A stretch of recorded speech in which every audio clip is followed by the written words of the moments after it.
a quand même un vrai problème aux Antilles par rapport à ça. Toutes les maisons qui sont délaissées, qui restent à l'abandon parce que justement il y a des conflits familiaux. Et je pense que et puis bon, il y a aussi pas mal de personnes qui ont des terres qui sont encore, je dirais, vides. Il y a rien de construit dessus. Voilà, je pense que c'est important, voilà, d'avoir ça pour pouvoir léguer à sa descendance.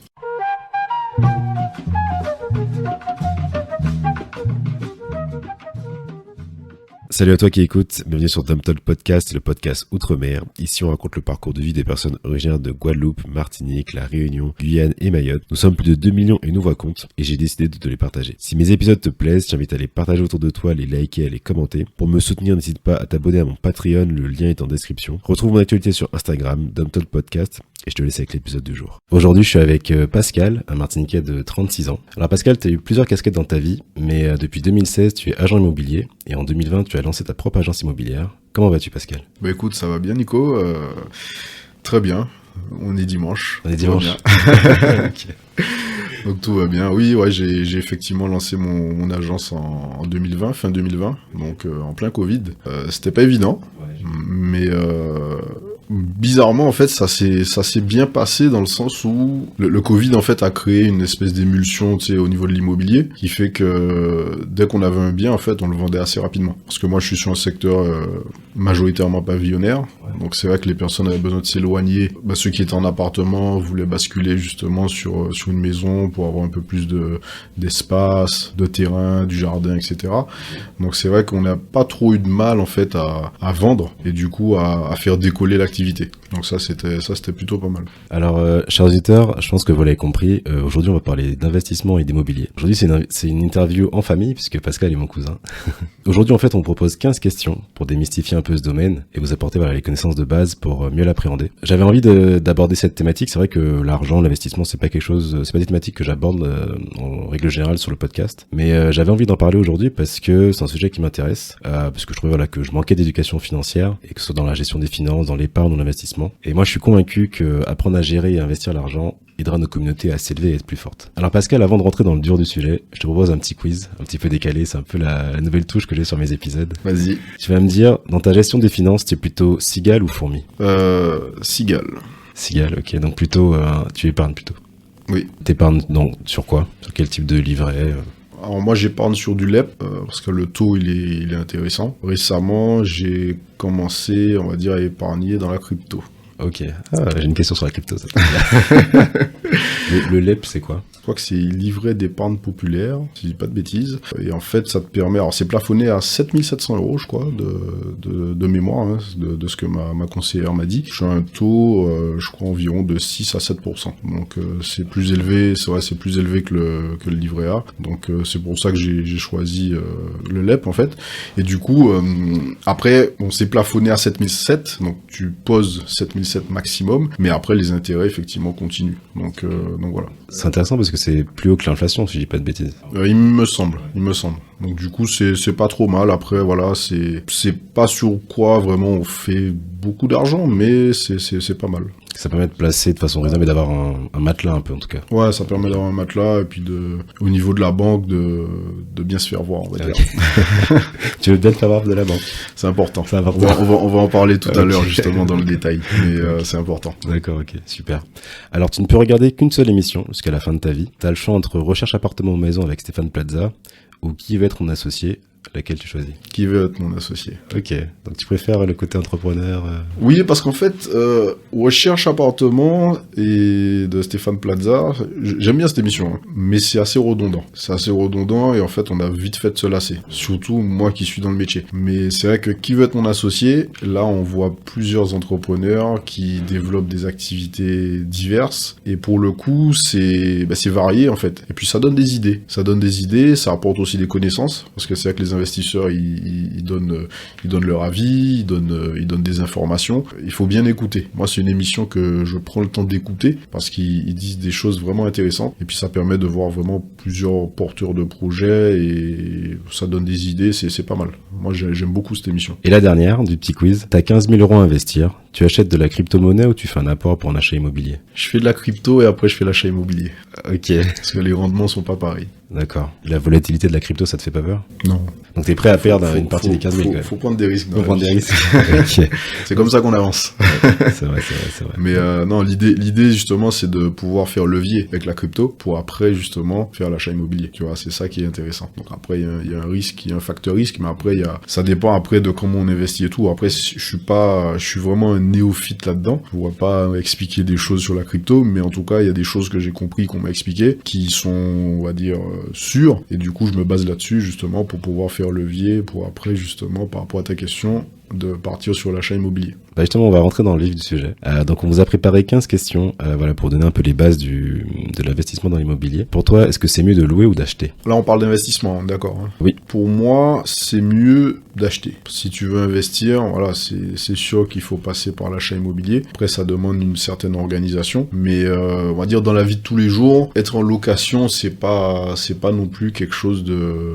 Enfin, c'est pas quelque chose qui me choque. Parce que quand tu regardes, en fait, tu as beaucoup de personnes qui ont beaucoup d'argent qui sont en location. Et ça, je me suis toujours posé cette question, pourquoi? Tu vois, et en fait, tu comprends qu'en fait, être en location, ça te permet t'as un tarif, enfin tu payes un loyer, c'est quelque chose de fixe, et t'as une certaine flexibilité de pouvoir bouger quand tu veux, où tu veux, tu vois. Alors que quand t'as un achat, c'est quand t'achètes, t'as ta résidence principale, ça amène des frais quotidiens, que ce soit sur une maison, un appartement. Donc c'est vrai que dans le cadre d'un investissement, bien sûr qu'il faut acheter pour pouvoir, voilà, faire une rentabilité, prendre du cash flow, etc. Mais t'as des personnes, j'ai des amis, ils ont acheté, ils ont mis en location, enfin ils ont mis leur bien en location, mais par contre eux ils sont en location, tu vois. Donc pour moi ça c'est le bon plan, c'est intéressant de faire ça. Parce que pour toi, si on achète tout de suite sa résidence principale, peut-être on se freine un peu en termes de capacité. Je pense en termes de capacité de financement derrière, ça peut être compliqué. Après, pour moi tout est un montage, c'est-à-dire que quand tu veux investir, t'es un néophyte, tu apprends un petit peu l'investissement. Bien sûr que ton premier bien ce sera ta résidence principale. En tout cas tu vas le vendre comme ça auprès de ta banque. Mais après le bien, oui, tu le mets derrière en location. Tu le mets en location et du coup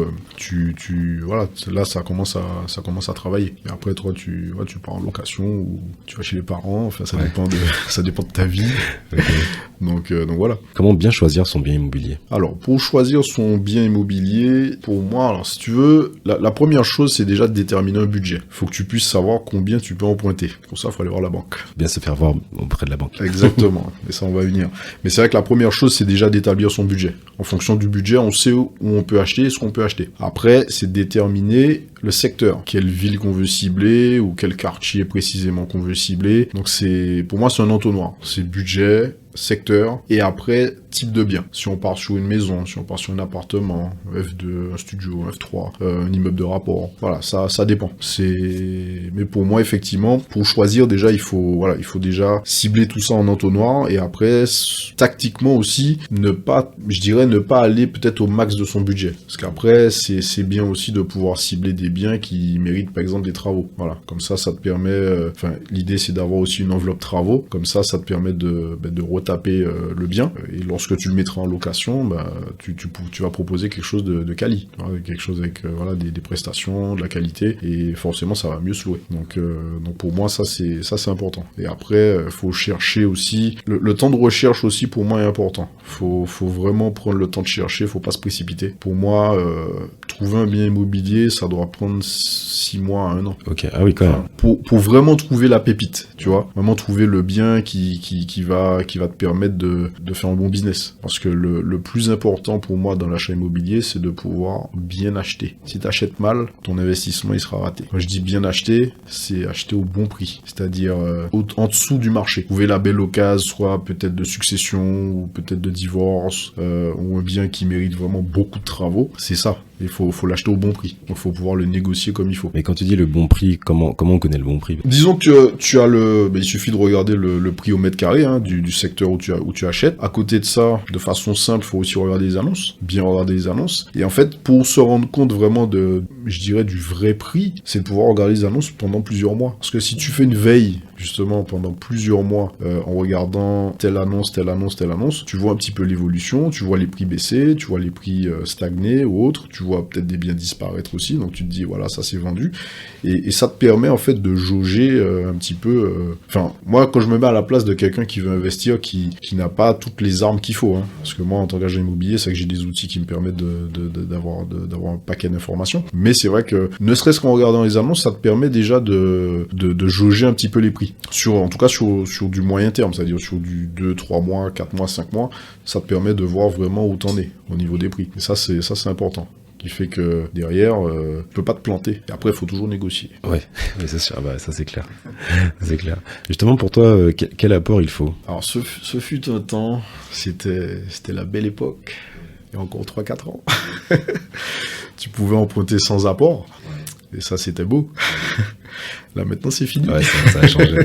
C'était devenu un peu tendu, là. Ça a changé, c'est fini, cette histoire. Mais c'est vrai que, à l'époque, tu pouvais même, on va dire, emprunter ce qu'on appelle à 110%. C'est-à-dire faire la banque financer à la fois le bien et les frais de notaire. Là, c'était vraiment l'Eldorado, on va dire, pour les investisseurs. Maintenant, ça, c'est fini. Les banques, mais actuellement, elles demandent entre 15 à 20% d'apport. Voilà. Ce qui est énorme, ce qui est vraiment énorme. Et il y a même quelques banques qui demandent aussi un matelas de sécurité sur une année. Donc, c'est vrai que ça devient assez lourd. Donc, on va dire qu'il faut être armé. Voilà, quand on veut acheter un bien actuellement, c'est assez compliqué. Enfin, c'est plus compliqué qu'avant, en tout cas. Surtout dans l'Île-de-France où les prix sont très chers et du coup, du coup, ça condamne un peu les gens à rester locataires, en tout cas pendant le temps où les taux seront élevés, quoi. Oui, c'est vrai que ça bloque un petit peu. Là, on est en plein dedans, hein. Ça bloque vraiment le marché parce qu'au final, la plupart des primo-accédants qui, de base, peut-être il y a 2 ans, auraient pu acheter assez facilement, là, ils sont un peu coincés. Donc, quand bien même ce soit un bien peut-être à 150 000 euros,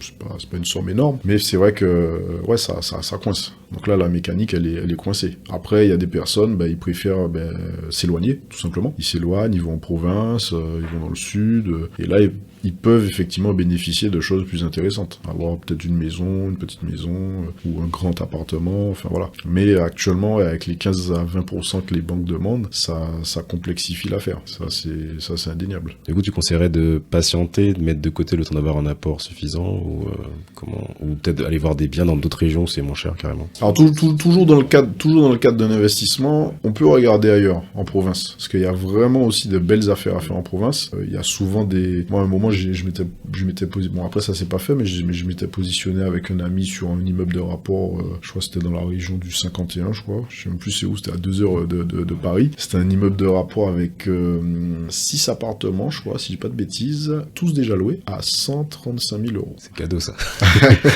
Voilà, c'est vrai qu'en tant que francilien, on peut dire que c'est cadeau. Ah ouais, grave. Donc c'est vrai qu'il y a des pépites comme ça en fait en province, et c'est vrai que c'est super intéressant, surtout que les loyers, en fait, les locataires, en fait, c'est la CAF, en fait, qui leur payait le loyer, quasiment. Parce que c'était des loyers à peu près de 300 à 400 euros.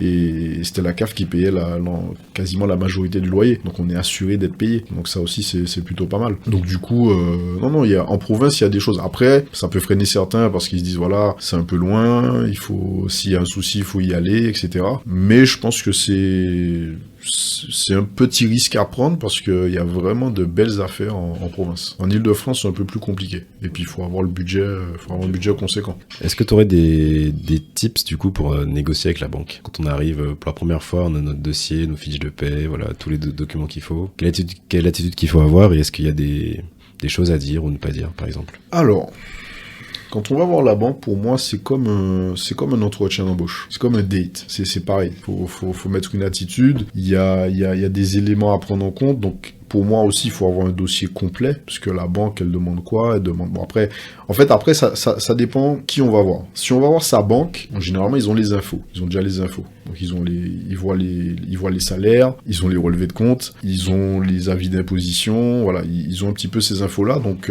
il n'y a pas grand-chose à amener, on va dire, pour sa banque, sa propre banque. Hormis, éventuellement, le projet en lui-même. C'est-à-dire, pouvoir vendre le projet. C'est-à-dire, leur expliquer, voilà, soit on part sur sur une résidence principale, voilà, on veut s'agrandir, la famille, un enfant, etc., etc. Ou dans le cadre d'un investissement, leur expliquer, là par contre c'est un peu plus délicat, je dirais, il faut vraiment arriver avec un dossier où on explique vraiment toute la rentabilité du projet. Voilà, ça c'est important. Que si on arrive comme ça et on n'a pas de chiffres, le banquier ça lui parle pas. Il faut vraiment faire un dossier complet où on explique voilà les loyers qu'on peut en tirer, ce que ça va générer en termes de revenus, la rentabilité, le cash flow qui va être dégagé, les charges qui incombent au logement. Voilà, faut vraiment arriver avec quelque chose de complet pour que le mec il se dise il a taffé son dossier. Et là tout de suite, voilà, tout est une histoire d'attitude. Et là le banquier vous prend au sérieux. T'es plus crédible, quoi. Exactement. Voilà. Donc c'est vrai que ça c'est important. Par contre, si on va voir une banque qu'on ne connaît pas, là effectivement, faut vraiment mettre le paquet. Faut déjà avoir effectivement ses relevés de compte, ses avis d'imposition, ses fiches de paye, le dossier si c'est de l'investissement. Voilà, faut montrer patte blanche et faut être cohérent aussi dans le discours. Pas essayer d'inventer des choses ou de mentir. Voilà, ça sert à rien. C'est comme un entretien d'embauche. Hein. Faut arriver avec ses armes et faut se défendre, faut se vendre. Pour toi, c'est mieux d'acheter dans le neuf ou dans l'ancien? Alors, moi j'ai ma préférence. Après, bon, ouais, chacun son avis là-dessus, mais moi je pense que c'est mieux d'acheter dans l'ancien. Parce qu'en fait, l'ancien, c'est de la certitude. C'est de la certitude. C'est-à-dire que quand on achète un bien qui a déjà un vécu, donc qui a déjà peut-être 10, 20, 30 ans, 50 ans, on sait ce qu'on achète, on a une antériorité au niveau de, par exemple, si on parle d'un appartement, on a une antériorité au niveau de la copropriété, donc on a des PV d'AG qu'on peut consulter, puisque depuis la loi Allure, on a obligation de fournir ces éléments-là aux futurs acheteurs. Donc ces 3 ans, les 3 derniers PV d'AG doivent être fournis, et s'il y a des PV extraordinaires aussi, ils doivent être fournis. Donc on a une antériorité aussi sur tout ce qui est taxes foncières, enfin facture, tout ça, bon, ça c'est normal, mais ça nous permet de savoir vraiment où on va. Et puis même visuellement, j'ai envie de dire, que ce soit une maison ou un appartement, on voit que peut-être en 30 ans, 40 ans, ça va pas bouger. Parce que le problème, c'est que maintenant, le neuf, ils font des logements très rapidement. En 18 mois, on a des immeubles qui poussent. Et ça arrive assez souvent qu'il y ait des malfaçons et des problèmes. Donc après, bien sûr, il y a ce qu'on appelle la décennale, la dommage ouvrage. Mais le problème, c'est que...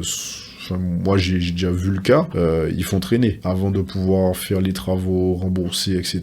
Quand il y a des fissures, etc. Ils font traîner et au final on se rend compte que 10 ans ça peut passer vite. Donc voilà, et puis après c'est vrai que dans le neuf, donc bien sûr ils font la promotion du fait de réduire les frais de notaire, etc., etc. Mais quand on achète du neuf, déjà, on achète au-dessus du marché, au-dessus du prix du marché, parce que c'est neuf. C'est ça la promesse. Sauf qu'en vrai, quand on compare, on achète 80 mètres carrés neuf ou un 80 mètres carrés qui a été refait à neuf dans une résidence qui est déjà bien en place et tout. En vrai, c'est pareil. C'est pareil. Donc après, voilà, la promesse du neuf, c'est qu'effectivement, on vend du RT 2020, donc les normes d'isolation, etc., normes énergétiques, etc. Mais bon, au final, on achète plus cher, en fait, que le prix du marché. Et ce qui se passe, c'est que 2-3 ans après, si on veut revendre ou autre, on est quasiment en concurrence, en fait, avec les biens qui sont dans l'ancien. Donc, on peut perdre de l'argent. Moi, j'ai eu le cas une fois d'un client qui m'a contacté pour faire une estimation de son bien. Donc, il avait acheté, je crois que c'était un immeuble 2014. Il revendait parce qu'il se séparait. Il en voulait de mémoire, je crois, 215 000 euros. Sauf que moi, quand j'établis l'estimation, je vois qu'en fait, sur le marché, c'était aux Ulysse, je crois, si je dis pas de bêtises, sur le marché, ça valait 190 000. Il perd de l'argent. Il me dit, si je vends à ce prix-là, non seulement j'ai plus le bien, mais je continue de le payer. J'ai dit, ouais, mais malheureusement, c'est comme ça. Et le souci qu'il y avait aussi, c'est qu'il construisait de nouveaux logements pas très loin de chez lui, qui étaient moins chers que le sien, auquel il l'a acheté. Donc, quand on voit ça, on se dit, ouh, c'est problématique. Donc, il fait que, au final, il l'a vendu, mais il l'a vendu quasiment au prix de l'estimation que je lui ai donné. Donc, malheureusement, c'est pas moi qui l'ai vendu, mais il a vendu au prix quasiment de l'estimation que je lui ai donné. Donc, il a perdu de l'argent. C'est un des risques aussi dans l'investissement, quoi. Il faut avoir ça en tête, quoi. C'est ça. Donc, c'est vrai que moi, le neuf, je suis pas très fan. Après, quand on veut acheter sa résidence principale et que, voilà, juste sa résidence principale, oui, ça peut être bien d'acheter dans le neuf, on est tranquille, on a quelque chose qui est tout propre, qui est tout nickel, il y a aucun problème là-dessus. Mais dans le cadre de l'investissement, acheter de l'ancien, c'est aussi très très bien. Parce qu'on sait où on va, en fait. On sait l'antériorité, on sait ce qu'on a, et à partir de là, il n'y a pas de souci. Et puis, j'ai même envie de dire, les constructions de l'époque, elles sont quand même costauds. Là, quand on voit ce qu'ils construisent, voilà, c'est du placo-palâtre, c'est de la cloison partout, enfin, voilà, Ils font des économies partout, quoi. Ils font des économies partout, donc bon, voilà, alors que les anciens biens, que ce soit en termes de maison ou d'appartement, vraiment, c'est du costaud. T'as parlé de ton client qui vendait parce qu'il se séparait. Pour toi, est-ce que c'est mieux d'acheter seul ou en couple? Ça, c'est une question qui va faire grincer les dents.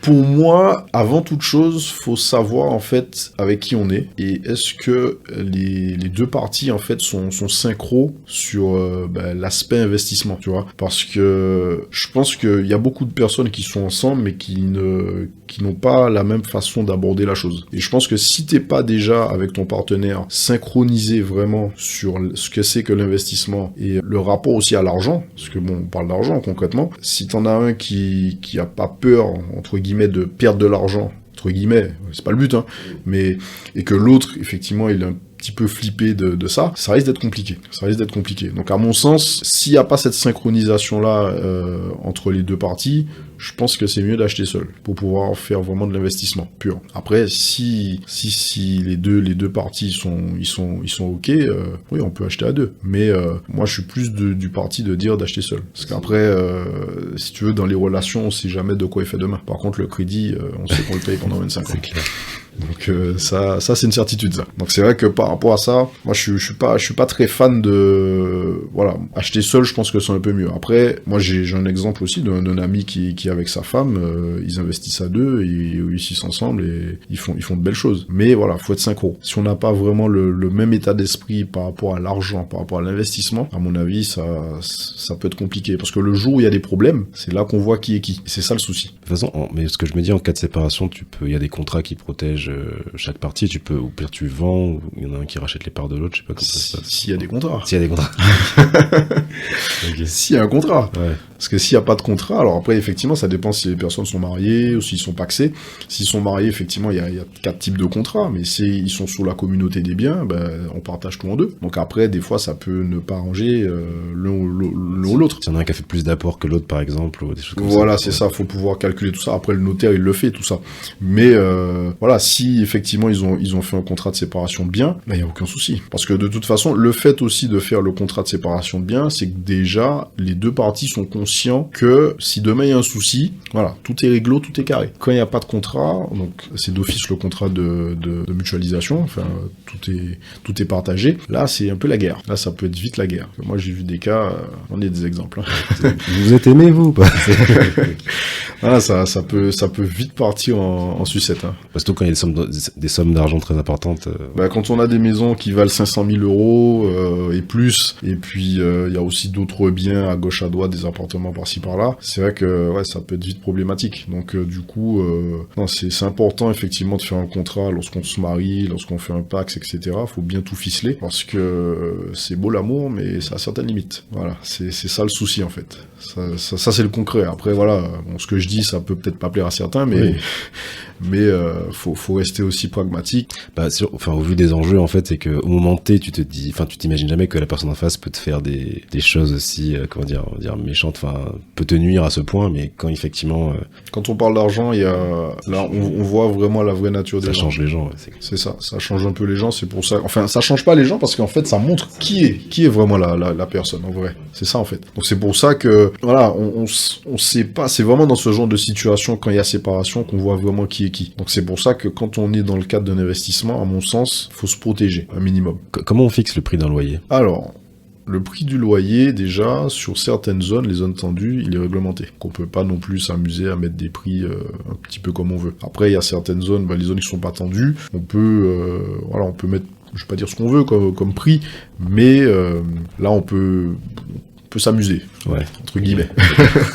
Mais en vrai, pour pouvoir se donner un prix, pareil, hein, on regarde ce qu'il y a sur le marché. Concrètement, en fait, c'est ça, en fait. Faut regarder ce qui se passe sur le marché. Regarder les annonces, voir un petit peu comparer, et après fixer son prix. C'est un peu comme quand on veut vendre sa voiture. Pas moi j'aime bien les voitures, donc après, on veut vendre sa Golf 7R, on regarde à combien elles sont vendues les autres. Si les voitures, généralement, elles sont vendues à 30 000 euros et qu'on met la sienne à 35 000, elle va partir difficilement, quoi. Ouais. Si en plus c'est les mêmes prestations, c'est ça aussi, c'est aussi une question de prestation. Dans un bien, si on sait qu'on a mis des prestations, je dirais de qualité, voire haut de gamme, on peut se permettre de mettre un prix plus élevé. Mais après dans une certaine mesure, parce qu'après il y a une espèce de plafond de verre aussi. On peut pas non plus péter le plafond. Oui, non, bien sûr, c'est clair. Tu vois. Mais faut regarder ce qui se passe sur le marché. regarder les prix, et en fonction, voilà, déterminer un petit peu tout ça. Après, faut pas non plus voir les prix au rabais, parce que ça va pas nous aider non plus. Alors après, moi, ça c'est mon avis. Je pense que c'est mieux de mettre un prix quand même assez cohérent avec voilà dans le prix du marché, mais après proposer des qualités des prestations de qualité qui font la diff par rapport aux autres, se démarquer. Voilà, t'es en haut du panier, et après voilà, il y a des choses à faire, hein. Enfin c'est tout bête, mais par exemple faire des photos, c'est important. Faire des belles photos. Des fois, on voit des annonces, il y a des photos, c'est... Mais en vrai, c'est un vrai savoir-faire. Même sur Airbnb, je crois qu'ils ont uniformisé ça et tout. Mais même, tu vois, sur le Bon Coin, des fois, tu sens que bon... Non, sur le Bon Coin, il y a à boire et à manger. Il y a bah, c'est du n'importe quoi. Oui, non, mais ça. tu vois que les gens, bah, ils ont ça avec leur téléphone. Ils font les choses à l'arrache. C'est pas fou, quoi, ouais. Ils prennent les... Bon, moi, je vais donner une petite anecdote. Une fois, je faisais ce qu'on appelle de la pige. Donc, en tant qu'agent immobilier, on regarde un petit peu les annonces de particuliers pour les contacter, pour essayer de récupérer le mandat. J'ai vu un appartement qui était à vendre sur le Bon Coin. Donc, du coup, elle avait mis 3 photos. Et la première photo, je te jure, c'était la photo d'une table. C'est-à-dire qu'elle avait pris le salon, mais en fait, dans le salon, tu voyais que la table. Et j'étais avec mon collègue, on rigolait de ça. Franchement, j'avais envie de lui envoyer un message, lui dire combien elle coûte la table. Vous la vendez combien la table? Parce que c'est du n'importe quoi. En fait, elle vendait une table. La première photo, donc la photo d'accroche, parce qu'en fait, quand tu scrolles sur ton application, sur le t'as PC, tous les biens qui sont, ouais. T'as tous les biens qui sont affichés, t'es d'abord attiré par une photo. T'es attiré par une photo. Mais quand tu vois juste une table, tu vois pas une pièce. Oui. Tu vois une table. Bien sûr. C'est fou. Ah ouais, grave. Surtout quand t'as pas tapé table sur le Bon Coin, t'as tapé appartement ou maison, et Oui. du coup, ouais, ça décrédibilise un peu. Tu vois son des bien, salons, tu ouais. vois des jardins, et tu vois une table. Ah, c'est beau, ça. Tu lui as rien dit sur ta photo? Non, après je me suis dit non, je veux pas... Parce que bon, comme c'était un peu mon marché, je me suis dit, ouais. je vais pas me griller non plus. Non, mais juste lui dire, peut-être, je sais pas si vous proposez ça des photographes qui se déplacent chez les particuliers. Si, alors moi je fais appel à des photographes professionnels, justement. C'est-à-dire que moi, dans le cadre d'une exclusivité, je fais appel à un photographe professionnel, justement, qui est spécialisé dans les photos de maisons, d'appartements, et on fait des shootings. Et au-delà de faire des photos, on prépare aussi le bien. Ça aussi, c'est important. On le prépare. C'est-à-dire qu'on dit aux vendeurs, voilà, faut déjà que la maison soit propre et rangée. Ça, c'est pas évident pour tout le monde. Ça paraît... Ça paraît basique, mais c'est pas si basique que ça. Parce que moi, j'en ai vu des choses. Alors, pour la plupart des gens, oui, c'est basique, mais il y a certaines personnes, pour eux... Enfin, il y a certaines personnes, ils pensent que chez eux, c'est propre. Sauf que non. Donc quand on arrive, on voit des choses, on se dit, oula, il y a un travail. Donc avant que le photographe arrive, alors moi je fais en sorte de tout le temps être là pour les rendez-vous, parce que justement je ne veux pas être surpris. Je veux pas envoyer le photographe, et après quand il m'envoie les photos, je vois que ça me plaît pas, tu vois. Parce que moi j'ai une certaine exigence, enfin moi je suis un secteur aussi qui est majoritairement pavillonnaire, donc c'est une catégorie CSP+. Tu peux pas, quand tu veux attirer un acheteur, tu peux pas mettre des photos qui sont nuls. Oui, bien sûr.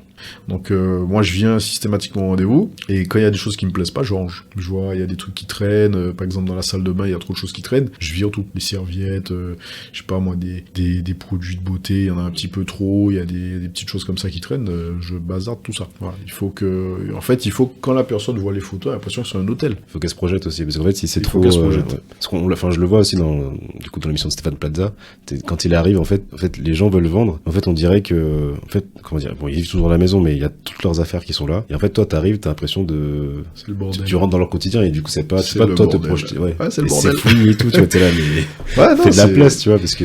Ouais, c'est ça. Comme tu dis, il faut vider des fois les pièces, parce que sinon, en fait, c'est un espace qui est... Déjà, il y a trop de choses, et toi, t'es là, mais ça donne pas envie, en fait. Parce que du coup, c'est trop personnel, en fait. C'est trop personnalisé. Par exemple, tu vois, il y a des maisons, il y a plein de tableaux partout. Oui, et pas des tableaux de... Tu vois, c'est pas la Joconde non plus, tu vois. Donc, non, c'est vrai que, non, il y a un travail à faire. Mais du coup, ça, comment avec tes clients, du coup, comment tu fais passer la pilule faudrait changer? Parce que c'est un peu... je parle de Plaza. Ok. C'est comme ça qu'on fait passer la pilule. Je parle de Plaza. Je leur dis, voilà, moi je leur mets en fait un PowerPoint où je leur montre une photo d'un petit peu de avant-après, en leur expliquant effectivement, c'est un petit peu comme ce que Plaza explique à la télé. Parce que c'est vrai que Stéphane Plaza, il a réussi quand même à réconcilier, on va dire, le monde de l'immobilier avec les clients. Parce que c'est vrai que les agents immobiliers, on nous voit un petit peu comme des requins et voilà. Et c'est vrai qu'il a réussi à faire ce travail-là au fil des années. Et c'est vrai que c'est une bonne référence à amener en parlant de lui, en expliquant effectivement que dans ses émissions, il explique aux gens. Et comme les gens, ils regardent cette émission-là, en tout cas, tout le monde l'a déjà vu au moins une fois, ils voient très bien qu'effectivement, quand tu arrives dans une maison qui est un peu dégueulasse, ça te donne pas envie. Et le but, c'est de leur expliquer ça aussi. Leur dire, voilà, en fait, là, on va faire la même chose.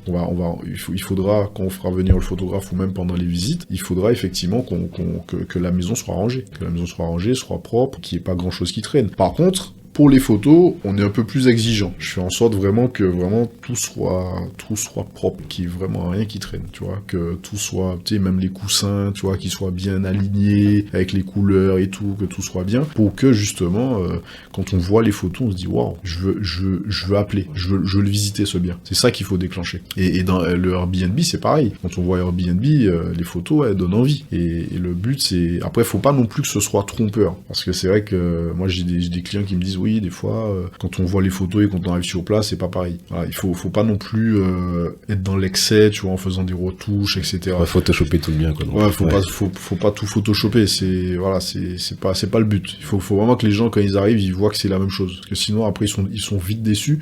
Et un client qui arrive et qui est déçu direct quand il rentre dans les pièces, c'est mort, il va pas acheter. Ça fait l'effet McDo, quoi. T'as la belle affiche et puis après quand t'as le burger, ouais. tout aplati. Ouais, quand tu vois le burger tout flingué là, tu te dis merde. Donc c'est un peu pareil. Donc c'est vrai que du coup, il y a ce travail-là. Et pour le coup, les photos, c'est une chose aussi qui apporte un plus aux annonces et au fait de vendre son bien. Cette image de l'agent immobilier requin, comment tu t'en penses quoi, toi? C'est vrai. C'est vrai. Il a le nez devant tout le monde.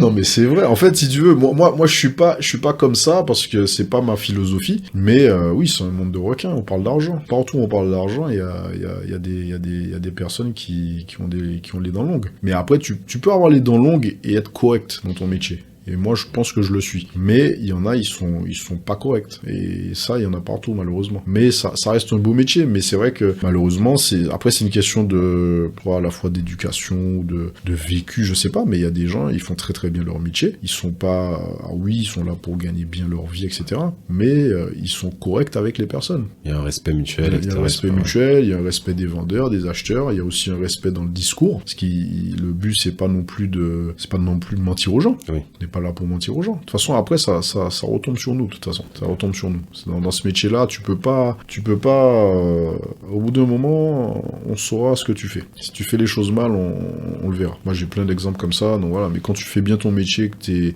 t'es correct avec les gens, tu leur dis la vérité, t'es sincère avec eux, le retour, il est là. Parce que le bouche-oreille fonctionne, après t'es recommandé, t'as une bonne réputation et tout. T'as bonne réputation, t'as le bouche-oreille, et là, tu vois que ça fait plaisir, et là, tu te dis, effectivement, tu fais bien ton travail. Après, tu peux pas t'entendre avec tout le monde, t'as des clients aussi qui sont pas corrects, hein. Donc après, quand t'es pas correct avec moi, je suis pas correct avec toi. Non, mais, voilà. Mais, tu peux être, entre guillemets, requin, mais faire les choses bien. Sauf que des fois, il y en a, ils font pas les choses bien. C'est ça qui décrédibilise le métier. Il y a aussi l'aspect formation. Il y en a, ils sont pas suffisamment peut-être bien formés, ils font les choses un peu à l'arrache, et au final, c'est nous, c'est tout le monde, en fait, c'est tout le métier qui en pâtit. Donc voilà. Comment on se forme du coup au métier d'agent immobilier? Alors pour moi t'as deux grandes étapes. T'as soit les études, donc tu fais un BTS PIM, donc profession immobilière, ou t'as l'aspect, on va dire, reconversion. Parce qu'en fait, faut savoir que t'as à peu près 60%, ou peut-être même un peu plus des agents immobiliers, c'est des personnes qui sont en reconversion, donc qui n'étaient pas du tout dans le métier d'immobilier, un peu comme moi d'ailleurs, hein. J'étais pas du tout dans le métier de l'immobilier, et du coup, je me suis lancé. Alors moi, ce que je pense qui est peut-être le mieux quand tu veux démarrer dans l'immobilier, enfin en tant qu'agent immobilier, c'est de démarrer dans un gros réseau, dans une grosse franchise. Je pense que c'est le mieux parce que vraiment t'es peut-être beaucoup mieux encadré que dans un réseau de mandataires. Alors attention, je suis pas en train de dire que les réseaux de mandataires, parce qu'eux ils forment très bien aussi. Mais c'est vrai que dans un réseau immobilier classique, je dirais, hein, tout ce qui est la forêt, Orpi, ERA, etc., t'es quand même pas mal encadré et du coup c'est là vraiment que tu peux vraiment bien apprendre le métier et t'es suivi. T'es pas tout seul. Voilà. Donc après, je suis pas en train de dire que, parce que sinon il y en a qui vont se fâcher, mais je suis pas en train de dire que dans les réseaux de mandataires, t'es laissé à l'abandon. Pas du tout. T'es aussi accompagné. Il y a des gens qui font très très bien leur travail. Moi, j'ai beaucoup d'amis qui sont dans des réseaux de mandataires et ça se passe très bien. Mais c'est vrai que quand vraiment tu veux apprendre le métier sans forcément, on va dire, tu veux pas prendre trop de risques, on va dire, dans un réseau classique immobilier, c'est pas mal. Si demain, par exemple, voilà, j'achète un appartement et je veux le louer, tu me conseillerais plutôt de le louer meublé ou vide? Nu. Nu. Non, enfin, quand tu dis vide, c'est nu. J'ai pas les termes, pardon. Moi, je pense que c'est mieux de le vendre meublé. Enfin, de le louer meublé, pardon. Alors, il y a plusieurs raisons. Quand tu fais du nu, t'es forcément sur un bail de 3-6-9. Donc, de 3 ans. Ok. 6 ans, 9 ans, tu vois. Donc, ça veut dire que quand tu loues pour quelqu'un, c'est forcément pour 3 ans, pas moins. Donc, ça veut dire que si t'as un locataire qui est un petit peu chiant, tu vas te le coltiner pendant 3 ans.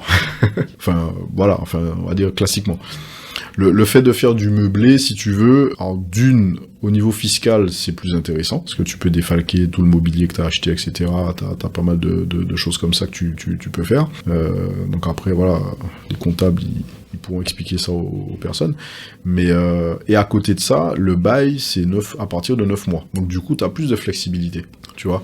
Donc quand tu veux pas, on va dire, prendre trop de risques, tu peux louer sur du meublé 1 an, mais voilà. Donc si ton locataire, ça se passe pas très bien et tout, très rapidement tu peux changer de locataire et lui donner congé. Mais voilà, mais t'as plus de flexibilité en faisant du meublé. Donc c'est vrai que je pense que c'est le plus intéressant et le plus safe, on va dire. Si tu pourrais nous donner les points positifs et négatifs à investir dans l'immobilier, ce serait quoi pour toi? Alors, les points positifs. Forcément, quand tu investis dans l'immobilier, comme on dit, tu investis dans la pierre, c'est quelque chose de sûr. Voilà, c'est quelque chose de sûr, ça te permet aussi de constituer un capital, de constituer un patrimoine. Ce qui est bien, c'est qu'après tu peux le léguer. Donc ça, c'est bien. Donc pour les enfants, les petits-enfants, voilà, tu sais que tu peux transmettre quelque chose. Et ça, je pense que c'est quand même quelque chose d'important. Surtout dans notre communauté où on a quand même un vrai problème aux Antilles par rapport à ça. Toutes les maisons qui sont délaissées, qui restent à l'abandon parce que justement il y a des conflits familiaux.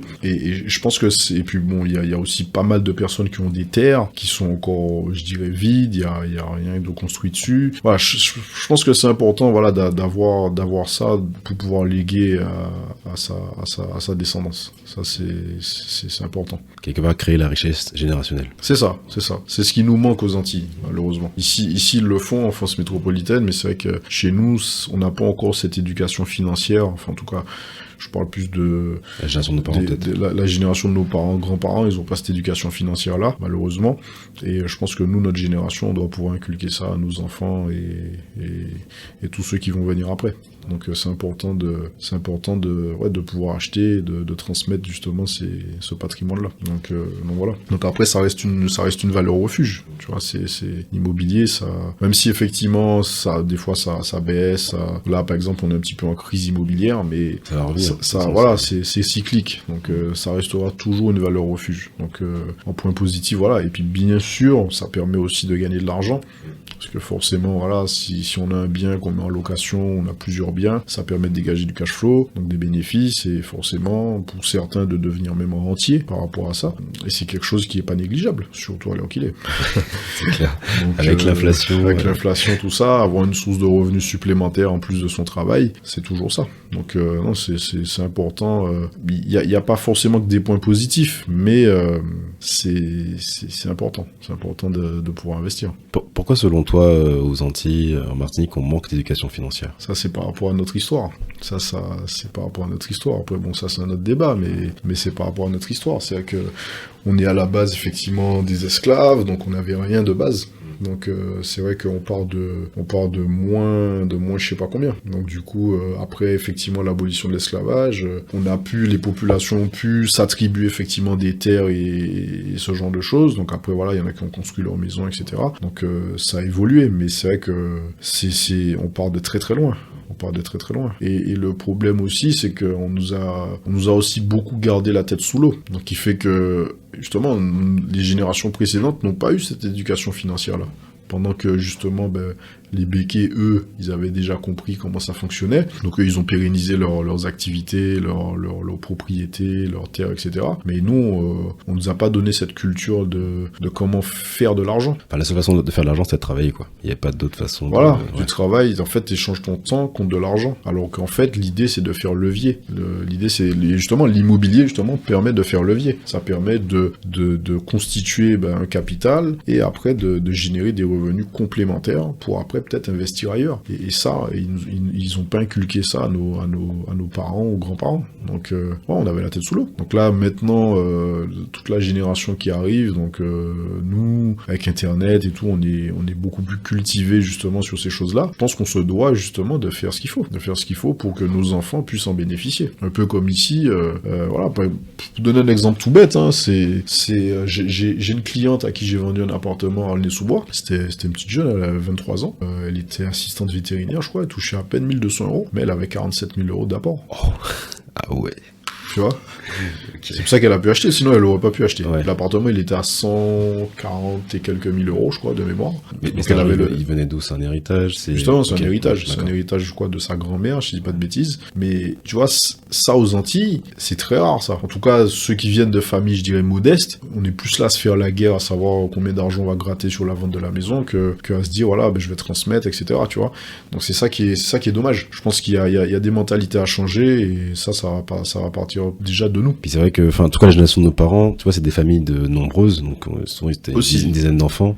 Donc s'il y a juste une maison, tu la coupes en 10 déjà, bon, ouais, il reste pas grand-chose, mais ouais. C'est souvent la guerre, et puis bon, comme tout le monde n'a pas le même caractère, la même façon de voir les choses, donc s'il y en a toujours un qui est pas content, etc.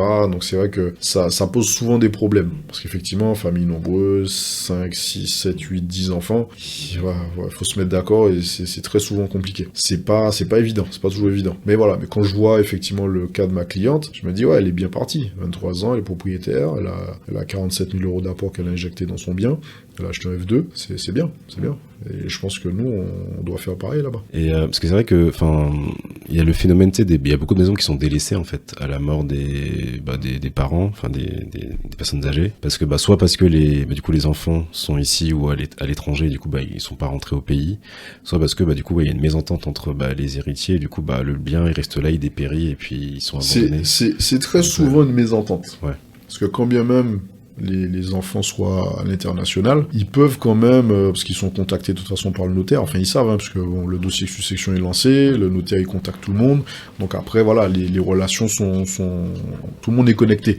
Mais après, très souvent, le problème aux Antilles, très souvent, c'est qu'effectivement, les gens, ils se font la guerre. Et ça, c'est malheureux. Parce qu'il y a des maisons qui dépérissent, il y a des gens en même temps qui cherchent à se loger, que ce soit en location ou même ils veulent acheter. Donc t'as un parc immobilier qui est quand même énorme aux Antilles, mais ça bloque, tu vois. C'est vrai qu'après, Letchimy, il a fait passer sa loi qui permet effectivement de débloquer un peu la situation, parce que je crois qu'au bout de 10 ans, si les choses sont pas réglées, voilà, et c'est tranché. Mais je pense qu'il faut faire beaucoup plus que ça pour que les choses elles avancent, parce qu'il y a trop de maisons qui sont délaissées à l'abandon.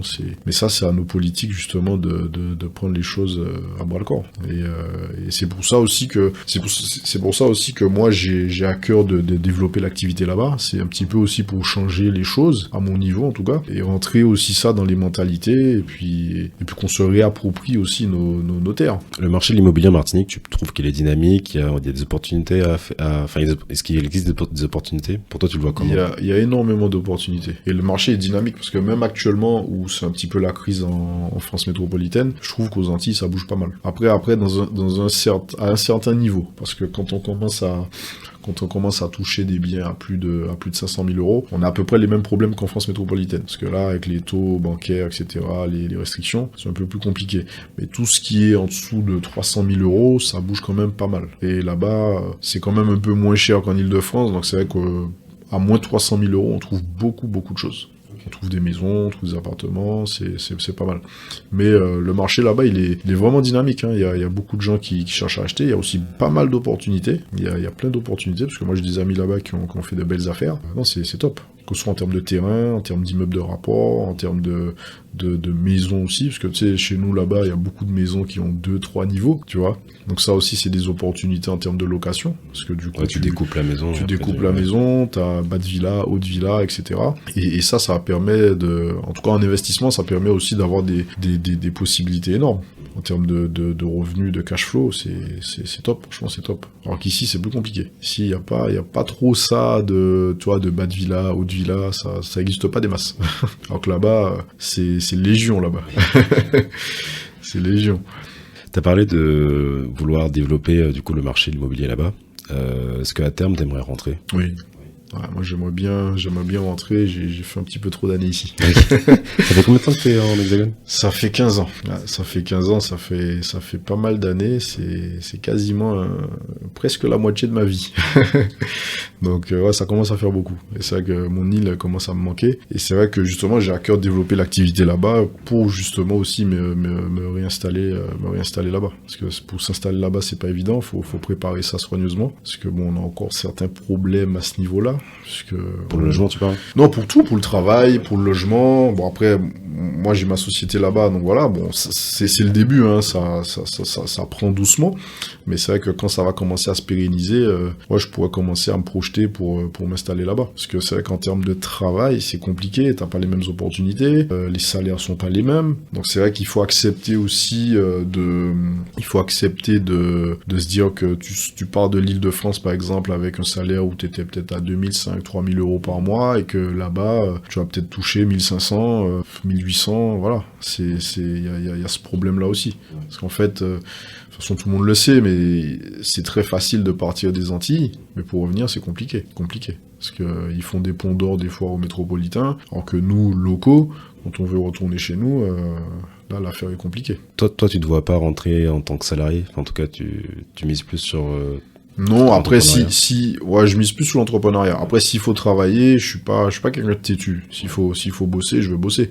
Mais toujours en ayant l'état d'esprit où c'est l'entrepreneuriat qui prime. Parce que si tu veux, le fait de travailler, pour moi, c'est quelque chose de temporaire. C'est une passerelle. C'est une passerelle vers après ton activité d'entrepreneur qui doit se développer. Donc forcément, après, oui, il y a un foyer à gérer, il y a une famille à nourrir, donc forcément, faut travailler, faut avoir on va dire cette sécurité financière, mais l'objectif final, c'est effectivement l'entrepreneuriat et le développement de la société.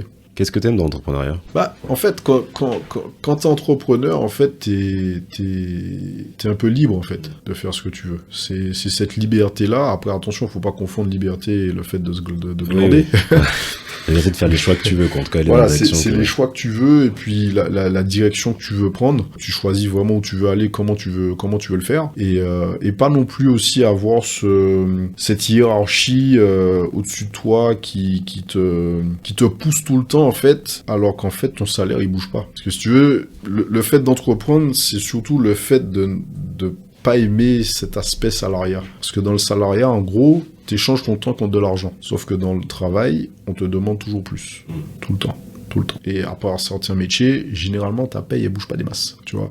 Et en plus, on te met la pression. Donc, psychologiquement, des fois, tu vois, tout ça, c'est compliqué. Et moi, je peux plus.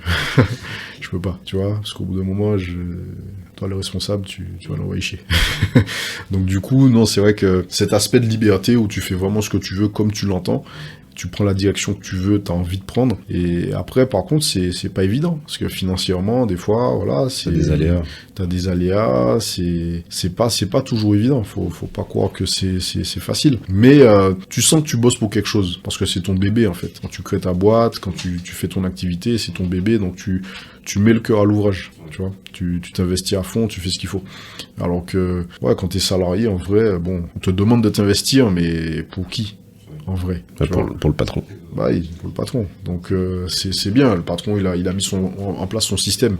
Mais moi je veux être le système, tu vois. Je veux pas être dans le système. Et c'est pour ça que après mes années où j'ai appris justement l'immobilier en agence, après c'est vrai que moi à un moment je suis parti parce qu'en fait ça me plaisait plus dans le sens où j'allais la boule au ventre. Il y avait une ambiance qui était un petit peu délétère, tu vois.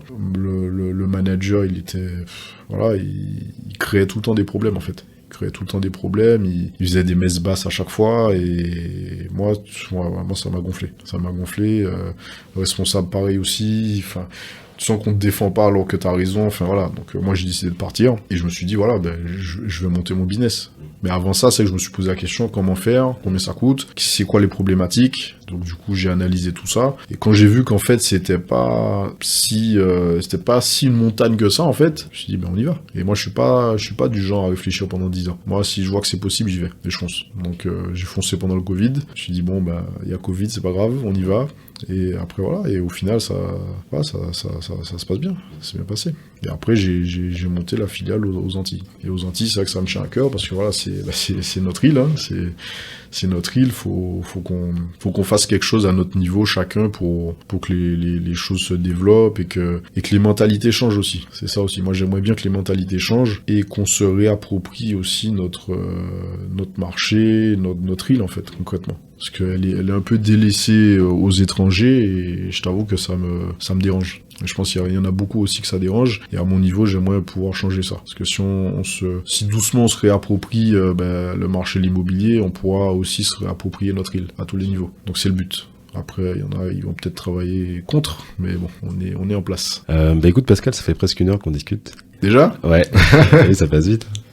Mais j'ai encore 2 petites questions pour toi. Ah, dis-moi. Je voulais savoir, du coup, qu'est-ce qui t'a donné envie de participer à ce podcast ? Qu'est-ce qui m'a donné envie ? Si tu veux, c'est l'idée de partager les idées, en fait, avec la communauté. Parce qu'en fait, je pense que on est à la fois connecté et pas connecté. C'est-à-dire que maintenant, il y a les réseaux sociaux, il y a Internet, il y a tout ça qui fait que, tu vois, on est en relation plus ou moins éloignée, mais en même temps, il faut que les gens sachent qui est là, qui fait quoi, tu vois, pour justement la communauté, tu vois. Et je pense que c'est important qu'on divulgue un maximum, en fait, l'information. Alors, je parle pas que de moi, hein, mais vraiment toutes les personnes que tu vois, ou tous ceux qui font effectivement des podcasts pour la communauté, qu'on se connaisse entre nous pour que justement les choses avancent. Parce qu'en fait, je pense qu'on a un même but commun, mais il faut qu'on soit ensemble. Et je pense que c'est en train de changer, parce que j'ai aussi des amis qui ont monté des business, voilà, pour les Antilles, pour eux, etc. Et ça fait plaisir. Et de voir que, voilà, on n'est pas dans la même activité, mais on a le même but. Et ça, c'est cool. Donc, je pense que le fait de faire des podcasts, des vidéos, ce genre de choses, ça permet aux gens, en fait, de savoir qui fait quoi. Et ça, c'est important. Parce qu'on sait, voilà, l'Antillais, il est international. Il est partout. C'est clair. Il y en a au Japon, il y en a partout, au Canada. En Chine, au Canada, en Asie, en Afrique. On est partout. Et maintenant, avec Internet, on peut voir qui fait quoi, et voilà. Et ça donne la force, en fait. Ça donne une force. On sent qu'il y a une communauté derrière nous, et c'est ça qui est important. Donc voilà. Donc c'est pour ça que j'ai voulu participer. Et puis bon, t'es le cousin, donc ça fait plaisir, forcément. Et puis voilà. Donc c'est normal. Merci à toi. Merci. Et pour finir, si tu avais un message à faire passer du coup au Martiniquais, ce serait lequel ? Je pense que il y a tellement de messages, en fait. Il faut qu'on soit soudés, parce qu'en fait on l'est pas tout le temps. On se fait la guerre pour trop de bêtises, pour trop de conneries, en fait.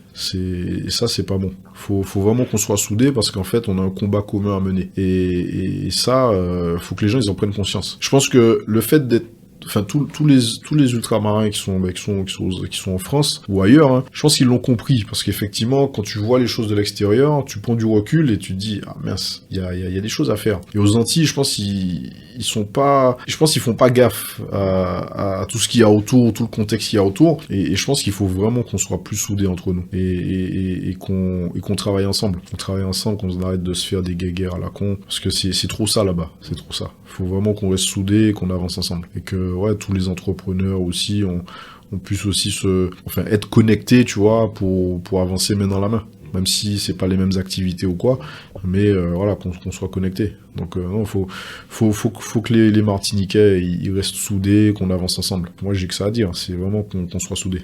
C'est ça qui fera qu'on continuera d'avancer. Donc, et je pense que notre génération, on a de beaux jours devant nous. Parce que maintenant, voilà, on a fait des études, on a voyagé, on est au courant de ce qui se passe dans le monde. On peut pas ne pas faire les choses, tu vois. Moi, je pense que toutes les connaissances qu'on a accumulées, on peut pas ne pas faire les choses. On peut pas ne pas transmettre justement à nos enfants ce qu'il faut pour réussir. Et moi, en tout cas, avec mon fils, je m'engage à ça pour que lui, demain, il ait toutes les armes pour pouvoir affronter le monde. Tu vois, parce que il y a des choses à savoir, il y a des pièges à éviter, et voilà, faut qu'on s'organise. Donc c'est important. Bah, merci beaucoup à toi pour... merci pour l'invitation.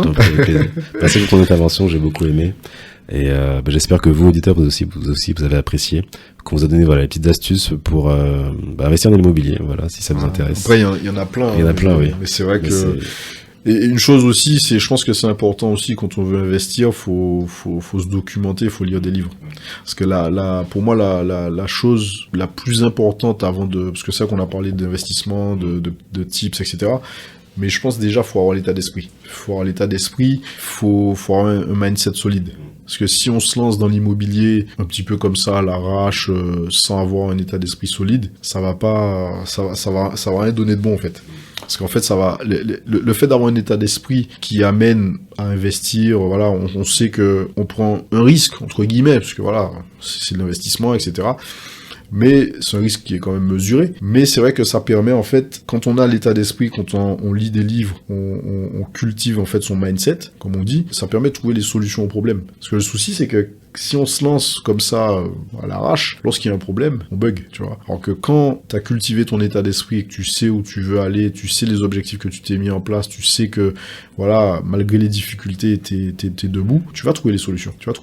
Mais si t'as pas l'état d'esprit, c'est mort. Donc moi je pense que voilà, si les gens ils sont un peu fébriles vis-à-vis de l'argent, vis-à-vis de l'investissement, faut d'abord faire un travail sur soi. Et après voilà, c'est comme les sportifs, hein. Les sportifs ils travaillent leurs muscles et le mental. Et quand tu veux faire de l'argent, que ce soit dans l'immobilier ou autre, faut aussi travailler ton mental, faut travailler ton cerveau. Donc faut te documenter sur ton domaine, bien entendu, mais il faut aussi travailler ton état d'esprit. Donc il faut lire des livres de développement personnel justement pour justement t'ouvrir et comprendre que dans la vie il y a rien sans rien. Si tu veux avoir certaines choses, faut prendre des risques, et ça passe par là. Donc faut cultiver son mindset, et après voilà, les choses viendront. Merci beaucoup à toi, Pascal. Merci à toi, Nico. Merci. À bientôt. Je te remercie d'avoir écouté cet épisode. Retrouve le podcast sur Instagram, DomTalk Podcast. Il est disponible sur toutes les plateformes d'écoute, Spotify, Deezer, YouTube, Apple Podcast et SoundCloud. Je te dis à bientôt pour un prochain épisode. Peace, Foss et un lot de soleil.